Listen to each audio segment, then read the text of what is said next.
The term pop psychologist can be used to describe authors, consultants, lecturers, and entertainers who are widely perceived as being psychologists, not because of their academic credentials, but because they have projected that image or have been perceived in that way in response to their work.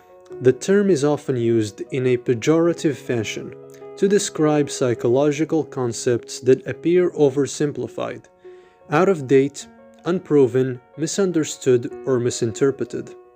However, the term may also be used to describe professionally produced psychological knowledge, regarded by most experts as valid and effective, that is intended for use by the general public. Popular psychology commonly takes the form of self-help books, advice dispensed through radio, TV, and print, myths such as people use only 10% of their brain capacity, terminology that may have a basis in psychology but which appears more frequently in the vernacular than in professional discourse. For example, inner child, left brain, right brain, emotional intelligence, Freudian slip, and enneagram. Public perceptions about psychological methodologies that have not been scientifically validated, such as neurolinguistic programming. Urban legends such as psychologist B.F. Skinner raised his own daughter in a Skinner box. Sometimes psychological jargon is used to dress up sales pitches, self-help programs, and New Age ideas to lend these endeavors a respectable scientific appearance. Other times, people use psychological terminology to describe everyday normal experiences in a way that pathologizes a normal behavior, such as feeling sad after a loss, by suggesting that unpleasant emotions are a type of psychopathology, like major depressive disorder. People may use psychobabble because they believe that complex, descriptive, or special esoteric terms more clearly or more dramatically communicate their experiences of social and personal situations, or because they believe that it makes them sound more educated.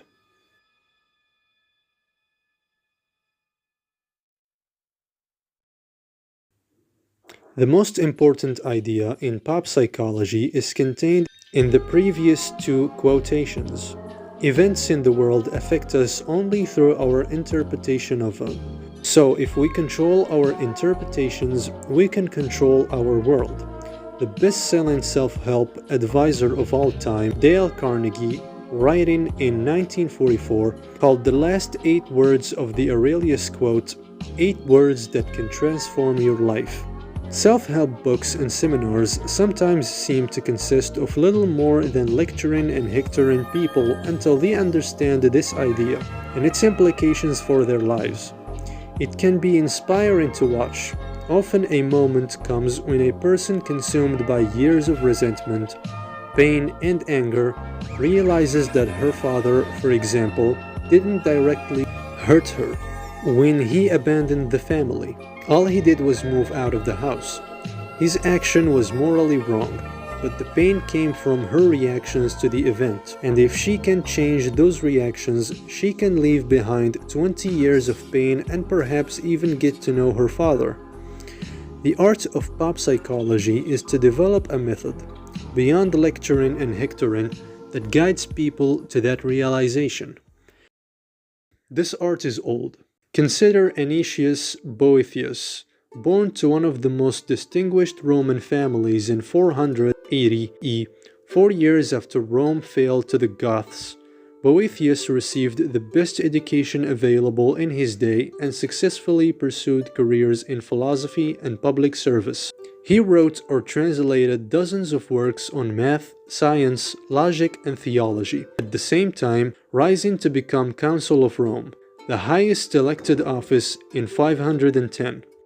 He was wealthy, he married well, and his sons went on to become consuls themselves. But in 523, at the peak of his power and fortune, Boethius was accused of treason toward the Ostrogoth king Theodoric for remaining loyal to Rome and its senate. Condemned by the cowardly senate he had tried to defend, Boethius was stripped of his wealth and honor, thrown into prison on a remote island, and executed in 524. To take something philosophically means to accept a great misfortune without weeping or even suffering. We use this term in part because of the calmness, self-control, and courage that three ancient philosophers, Socrates, Seneca, and Boethius, showed while they awaited their executions. But in the Consolation of Philosophy, which Boethius wrote while in prison, he confessed that at first he was anything but philosophical. He wept and wrote poems about weeping. He cursed injustice and old age, and the goddess of fortune, who had blessed him. Then one night, while Boethius was wallowing in his wretchedness, the majestic apparition of Lady Philosophy visits him and proceeds to chide him for his unphilosophical behavior. Lady Philosophy then guides Boethius through reinterpreted cognitive therapy. She begins by asking Boethius to think about his relationship with the goddess of fortune. Philosophy reminds Boethius that fortune is fickle, coming and going as she pleases. Boethius took fortune as his mistress, fully aware of her ways, and she stayed with him for a long time. What right has he now to demand that she be chained to his side? Lady Philosophy presents Fortune's defense. Why should I alone be deprived of my rights? The heavens are permitted to grant bright days, then blot them out with dark nights. The year may decorate the face of the earth with flowers and fruits, then make it barren again with clouds and frost. The sea is allowed to invite the sailor with fair weather, then terrify him with storms.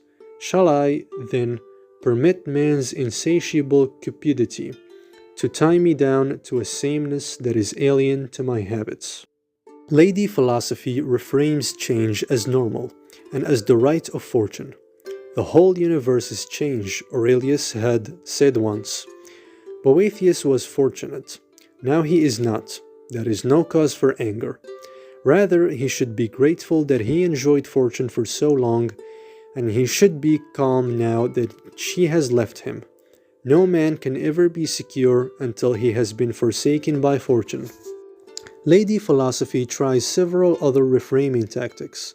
She points out that his wife, sons, and father are each dearer to him than his own life, and all four still live. She helps him see that adverse fortune is more beneficial than good fortune.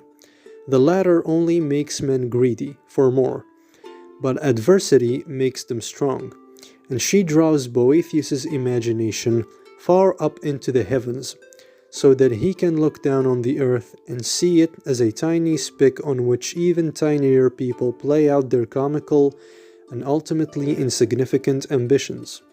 She gets him to admit that riches and fame bring anxiety and avarice, not peace and happiness. After being shown these new perspectives and having his old assumptions challenged, Boethius is finally prepared to absorb the greatest lesson of all, the lesson Buddha and Aurelius had taught centuries earlier. Nothing is miserable unless you think it so. And on the other hand, nothing brings happiness unless you are content with it.